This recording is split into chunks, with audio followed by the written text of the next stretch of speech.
Mr. Speaker, with permission, I wish to make a statement on the progress the government is making in improving rail services for passengers. And I'd like to begin by saying how pleased I am that today RMT network rail members have voted to accept a 5% plus 4% network rail pay offer over 2 years. 76% of members voted to accept the offer on a turnout of nearly 90%, showing just how many of them wanted to call time on this long-running dispute. From the moment I became Transport Secretary, the Rail Minister and I have worked tirelessly to change the tone of the dispute. We sat down with all the rail union leaders and facilitated fair and reasonable pay offers. And now all Network Rail union members have resolved their disputes, voting for a reasonable pay increase and accepting the need for a modern railway.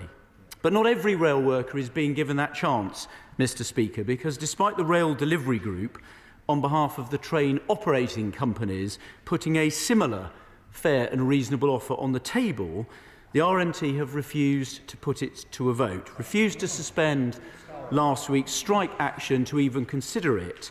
Such a lack of cooperation is disappointing. What does it achieve? It deprives their own members of a democratic vote, denies them the pay rise they deserve, and most importantly, Mr. Speaker, delivers more disruption to the travelling public. So my message to the RMT is simple. Call off your strikes, put the RDG offer to a vote and give all your members a say, because clearly by the vote today, the overwhelming vote, in the RMT's own words, their members understand that it's time to accept a deal that works, not only for their interests, but for passengers too. Now, Mr. Speaker, I'd like now to turn to the steps we're taking to help passengers and fix the issues on the West Coast main line.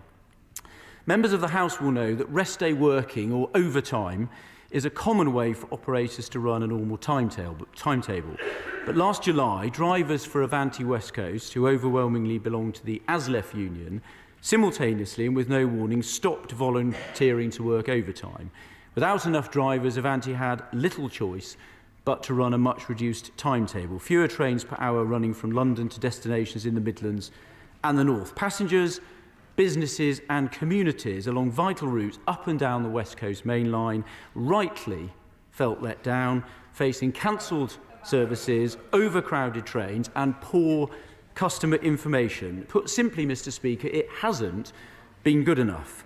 And while the removal of rest day working was the main contributing factor, my honourable friend the Rail Minister and I have repeatedly made clear to Avanti's owning groups, Trenitalia and First Group, that their performance needed to improve too, because we should always hold train operators to account for matters within their control.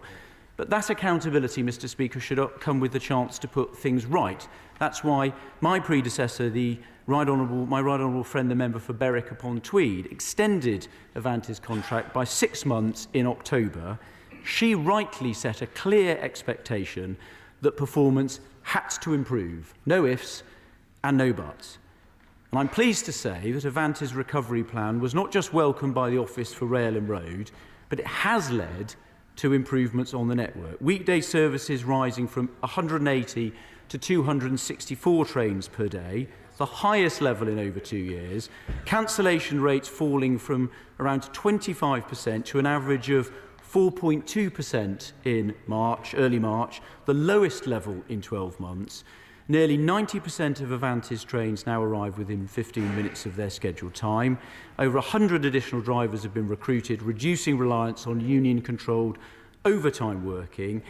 And it's very pleasing to see their new discounted ticketing scheme benefiting passengers on certain routes. But, Mr. Speaker, you would expect me to say there is much more still to do to make sure Avanti restores services to the level we expect, to earn back the trust that passengers have lost.